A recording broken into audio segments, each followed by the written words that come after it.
ప్రార్థనా జీవితం మనకు గొప్ప జయాన్ని కలుగజేస్తుంది. పరిశుద్ధ గ్రంథంలో ఎబ్బేజు గారు చేసిన ప్రార్థన ఒకసారి మనం జ్ఞాపకం చేసుకుందాం. దేవుని సన్నిధిలో ఈ విధంగా మొరపెడతా ఉన్నాడు. ఆయనకి ఈ విధంగా ప్రార్థన చేస్తూ ఉన్నాడు.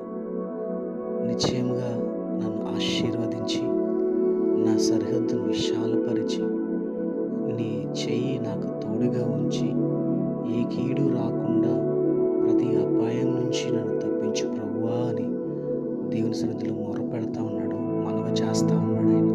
ఆయన దేవుడు అతని మనవిని అంగీకరించాడు.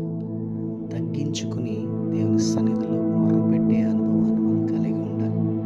మన సరిహద్దులు విశాలపరచబడాలన్నా, మనం ఆశీర్వదించబడాలన్నా, కీడు నుంచి తప్పించబడాలన్నా అది ఆ చేతిలో ఉంది. కనుక దేవుని సన్నిధిలో ఆ విధంగా ప్రార్థన చేశాడు. అతని సహోదరులందరికంటే దేవుడు అతన్ని గొప్పగా ఉంచాడు. ఆయన తల్లి ఆయనకి వేదన అనే పేరు పెట్టింది.